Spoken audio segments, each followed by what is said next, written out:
भारत के उन महान स्वतंत्रता संग्राम सेनानियों के प्रति कृतज्ञता ज्ञापित करने का यह अवसर हम सबके सामने है।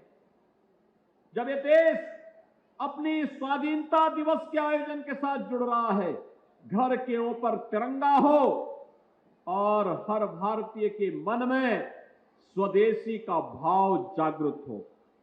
याद करिए, यह देश जब अपनी आजादी की लड़ाई को लड़ने के लिए आगे बढ़ा था, राष्ट्रपिता महात्मा गांधी ने हर भारतवासी को स्वदेशी के मंत्र के साथ जोड़ने का काम किया था।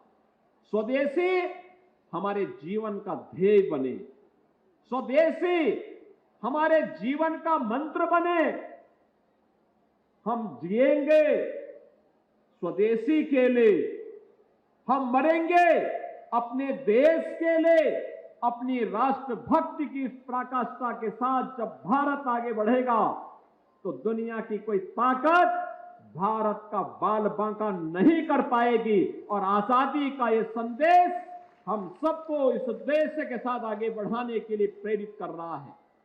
बार बार मैं आपका आह्वान करूंगा, बहनों और भाइयों, जब हम कोई स्वदेशी वस्तु खरीदते हैं, पर्व और त्योहारों की परंपरा प्रारंभ हो रही है और पर्व और त्योहारों की इस परंपरा में हम स्वदेशी वस्तु खरीदते हैं तो हमारे हस्तशिल्पी और कारीगर काम पाते हैं।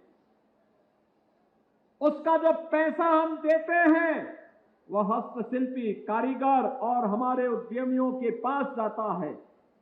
जो उनके पास जाएगा वह देश के विकास में ही खर्च होगा, वह देश के विकास में खर्च होगा, देश के उत्थान में खर्च होगा, देश की समृद्धि में ही वह पैसा लगेगा।